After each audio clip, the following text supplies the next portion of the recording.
Victoria-based MarineLabs gained international attention earlier this year after their media release about recording the world's most extreme rogue wave 4 stories high went viral. Today we're joined by Dr. Scott Beatty to learn about how their data-driven work can make a difference in mitigating the effects of climate change. Scott, it's great to virtually meet you. Nice to meet you too.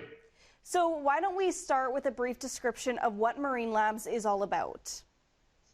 Sure. So MarineLabs is a Victoria-based technology company, and we build and deploy fleets of ocean sensors that we put all along coastlines. And basically, that allows us to paint coastlines in new data that's going to change marine safety and help adapt to climate impacts. And how is your work important in helping mitigate the effects of climate change? Well, this is a big discussion, mitigation versus adaptation. So mitigation typically means pulling carbon out of the air or renewable energy or, basically avoiding carbon. But adaptation means that we're going to have to start planning for the effects that are already baked into the climate. And that's mainly where we're having an effect. And so basically, our measurements allow us to quantify the effects of the way the climate is changing along coastlines and then help better plan and better adapt to it. And your company gained lots of attention both for recording the 4-story rogue wave off Ucluelet and also through its data mining of Hurricane Fiona's trajectory on the East Coast. Who does that data help? Yeah, so the rogue wave thing is really interesting in the sense that rogue waves happen more often in certain kinds of ocean conditions. And so the measurement that we made helped stretch what was conceived or what was thought to be possible with rogue wave size or the extremeness of rogue waves. But there is some really interesting opportunities in being able to potentially forecast them. And so I think what our data can do is measure a lot more of them and start building into that forecast. And it's not like we can forecast rogue waves with one will happen here this second or this minute. It's more about kind of like avalanches, the sort of risk level of rogue waves. So that's the one side. And the other side is that measuring hurricane events allows us to effectively see what actually happened and compare that to what was predicted to happen by modelers. So you see a lot of forecasts for hurricanes. And so that's really valuable. That sort of forecast verification, they call it.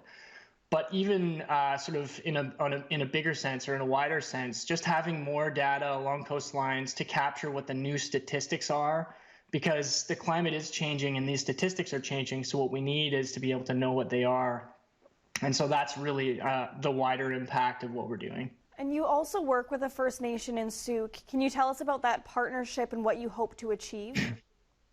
Yeah, for sure. So we're actually honored to be working with Chief Gordon Planis and his Marine team at CHEK First Nation. And we've been deploying and testing new iterations of our technology in that region. And a lot of the work we've been doing is on analyzing vessel wakes and understanding what their impact might be along coastlines near their traditional territories, but also measuring signals underneath the water, learning about what changes might be happening to the ability to gather food, for example, aquaculture and fishing activities. So there's a whole marine stewardship side to the work as well. Anyways, it's been very exciting for us that we're almost in finishing our 3rd year working with them, and we hope to continue doing that for many years. And I hear you've been named a 2022 BC Clean Tech Award winner. What did this award mean for your company?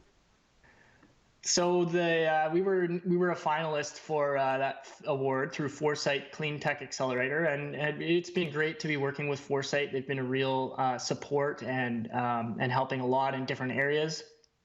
As a technical team, or mostly a technical team, we've been putting our heads down and getting the work done and not really popping up to talk about what we do very often. So it's been exciting and refreshing to explain to the public what we're up to and what impact we think we can make. And finally, before we let you go, what's next for MarineLabs? Yeah, so as you know, we're deploying sensors all along coastlines, and so the more of them, the better. So what we're looking to do is triple our fleet size and get started with a number of key pilot programs in the United States as well. And then we have some really exciting new data products that will be providing even more impact for marine safety and climate resilience. So we're, just please stay tuned because there's a lot happening with us. Awesome. Thank you so much, Scott, for being here with us today and sharing some of your knowledge on the blue economy. You're doing amazing work. All the best to you and MarineLabs in the future. Thank you very much.